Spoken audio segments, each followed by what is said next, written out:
Welcome back to the show. As the world slowly comes to understand the horrific atrocities China continues to commit against the Uyghur people in its own country, reports now indicate that they are targeting those that live abroad as well. Salih, Khudayar, the democratically elected Prime Minister of the East Turkestan government in exile, joins us now in studio to discuss these issues and more. Prime Minister, good morning. How are you? Good morning. I'm doing well. How are you? I'm doing well, thank you. So give us an update on what is happening in China with the Uyghur people. I mean, we've heard multiple reports about the genocide that is taking place. I mean, we've spoken to a plethora of people about the specifics of those reports and China's tactics in the region that the Uyghur people live. But now there are reports that indicate that the Chinese government is targeting the Uyghur minority outside of their own borders as well. What do we know about this? Yes. Firstly, I just want to clarify, China is not actually doing it in their own country. Our country is called East Turkestan, which the Chinese occupied and renamed to Xinjiang, meaning the new territory. Secondly, the Uyghurs are still the majority in East Turkestan. However, coming back to the Chinese government targeting Uyghurs, this is nothing new. This has been actually going on for decades. The Chinese government initially began to target political activists, to harass them, to prevent them from, engaging in democratic activities here in the West. However, as more and more people began to flee East Turkestan, the Chinese government began to, harass individual people, whether they're activists or not, to prevent them, really to coerce them, intimidate them, and to prevent them from, speaking out against the Chinese government, while at the same time to, lure them back. In many cases, in the Middle East, what they did is, starting in 2017, they began to tell Uyghurs that were living abroad, come back.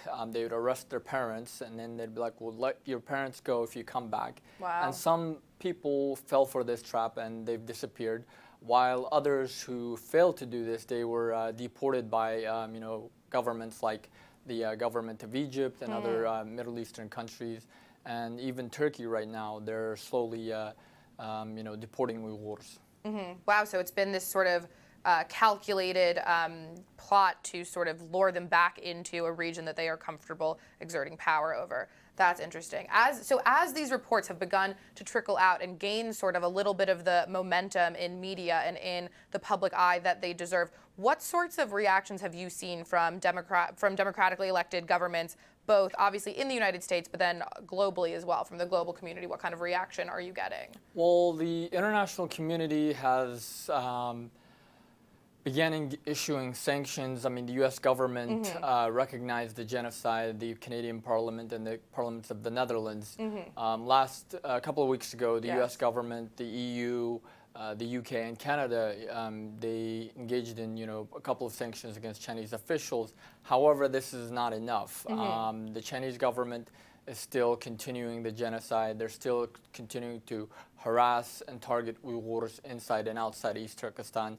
So there needs to be more strong and concrete actions aside from, just sanctions or condemnations to get China to stop these atrocities. Give us an example of some. What kind of specific actions would you like to see taken? One of the things we are asking the U.S. government to do is to raise the East Turkestan issue at the UN Security Council, to support our case against China at the International Criminal Court, and to boycott the upcoming Beijing 2022 Olympics, and to prevent Chinese goods and products that are most likely made with Uyghur slave labor from coming into the United States or other Western countries.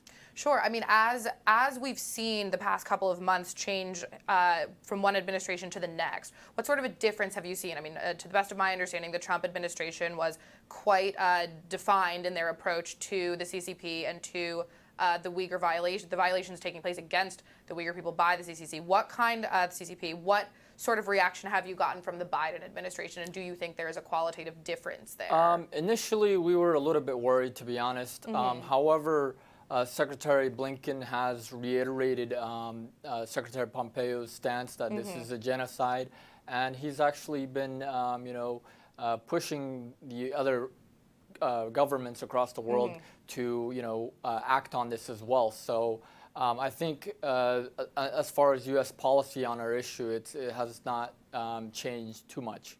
Sure, and have you seen the Chinese government respond to this in any way? I mean, it's interesting to sort of see how they've begun to react to it as the subject matter has been brought up more and more on the international stage. It seems that they've opted to deflect, especially in conversations with the United States government, deflect some of the United States' own social issues back on the matter, saying, who are you to judge what we're doing? Look at the problems in your own country, which is sort of an interesting tactical approach. But what have you been seeing? Yes, the Chinese government has been, always deflecting its own its problems on the, but with the sanctions, the Chinese government in turn, put a bunch of sanctions against not just American officials, American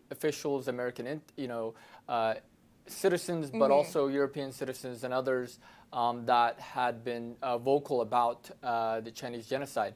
So China's genocide in East Turkestan. So there seems to be some reaction, but at the same time, the Chinese government is also putting a lot of economic leverage, boycotting Western companies' goods. That's right. To prevent them from, boycotting Chinese goods that were made with slave labor. Wow, yeah, so I mean, I guess we're seeing just the equivalent of a trade war begin over these human rights violations issues. It will be obviously interesting to continue to see where it goes. So in the meantime, though, you are the founder of an organization called the National Awakening Movement, which has to do with East Turkestan and reclaiming independence for that nation. Can you explain a little bit about what that is? Yes, the East Turkestan National Awakening Movement is a global nonviolent movement dedicated to restoring East Turkestan's independence as a pluralistic secular republic that guarantees human rights and freedom for all of its people, whether they're Uyghurs, Kazakhs, Kyrgyz, Tatars, or others. And where can people go to find out more information about this? People can visit us at www.east-turkestan.net or nationalawakening.org, or follow us on Twitter at ETExileGov or ETAwakening. Well, thank you so much, Prime Minister, for joining us this morning. We so appreciate your input on this important issue. We wish you luck with your mission, and we will continue to bring light to what is such an important subject that has, for a long time, not gotten the attention it deserves. Thank you for having me. Thank you. Coming up next, we will be speaking with Pastor Brian Gibson about an Easter message gone wrong. What did Senator Raphael Warnock say that forced him to delete his Easter Sunday tweet? We'll be taking a look at that coming right up after the break. You're watching Just the News AM.